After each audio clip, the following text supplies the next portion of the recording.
Well, it's yet another day of Donald Trump and Elon Musk, not so slowly, but definitely surely crashing the US economy. So this is part 2 of how to start a victory or food garden without having to spend a ton of money in the process. Today, I thought we would start with the true foundation of gardening, which is dirt. Soil and your amendments, because a lot of people don't realize first going into gardening that the costs can add up so quickly. One of the fastest ways that you can save a ton of money on soil is by making sure you aren't using too much of it. A lot of times people end up assuming that the vegetables that they're planting need way more soil than they actually need. People assume that all vegetable plants have way deeper root structures than a lot of them actually do. A really good rule of thumb that you can use is the quicker a plant matures, the more shallow its roots will be. And that's because when a plant matures very quickly, that means that the plant needs to move on to investing all of its energy into what's happening above the soil much more quickly. If it has a very short maturity window, that likely means that it has only a very small window of time that it is investing in growing its roots specifically, so it's going to have a way more shallow root structure.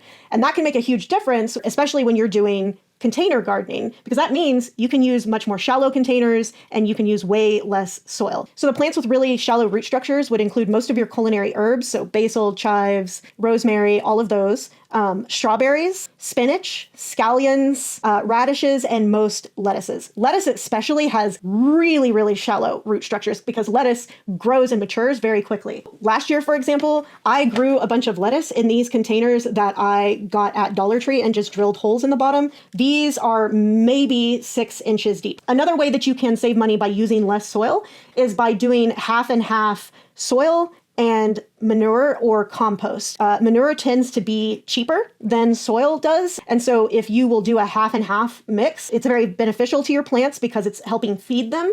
It also helps decrease the cost of the soil that you're buying. And then finally, the third way that you can decrease the amount of soil that you are using is by doing lasagna gardening. Essentially what that means is rather than filling your entire container or your entire raised bed with nothing but your soil mix, instead you're going to do layers of other items first. So I will often do a layer of like any sticks from my yard. I will rake up all of the leaves from my yard because I'm too lazy to do it earlier in the year, if I'm being honest. And I will put all of those sticks and the leaves down as the bottom layer because as they get covered up by other stuff and you're watering and you're, doing things over the course of the summer, all of that material, because it's all organic, it will slowly break down. And eventually it just becomes good compost for your raised bed anyway. So I'll do layers of sticks, layers of leaves. I often will save a bunch of the egg cartons that are paper. I'll save those and I'll literally throw those in as a bottom layer, basically just bulking up. You don't need the entire thing to be nothing but soil. The other way that you can save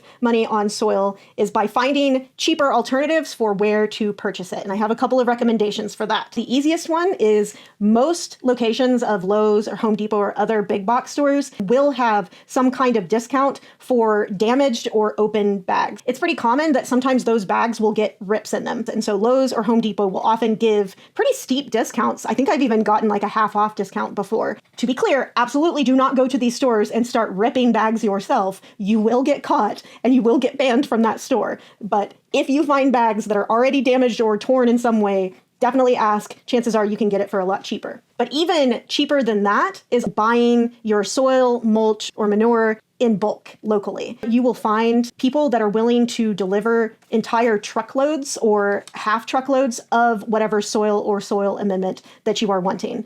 I will warn you, even half a truckload is a pretty big pile. If you are, for example, starting a garden in containers on the balcony of your apartment, this is not a good option for you. But if you do live like in a place where you have a full yard that you can be growing in, or you have a bunch of beds that you're going to be filling up, this is a really excellent option. You can also split a delivery with a neighbor. That's a great way of decreasing the cost and also strengthening your relationship with your neighbor if you know that you have a neighbor that also gardens. There are a couple of really important caveats that I will give to taking this method though, that I had to learn the hard way. If you are purchasing manure in bulk, you need to make sure that it is aged manure. This is incredibly important. If the hay that is being fed to livestock that are producing the manure, if that hay has been treated with pesticides, that pesticide will be in the manure. That can be taken care of through aging, letting it sit for at least a year. At that point, a lot of times the pesticides will be completely gone. But if it is more fresh manure, there's a very high chance that there is going to be pesticide in that. And I can unfortunately tell you from experience, that is the fastest way to kill your entire garden. And unless you want to have an experience like I did last year, where you're literally standing in your garden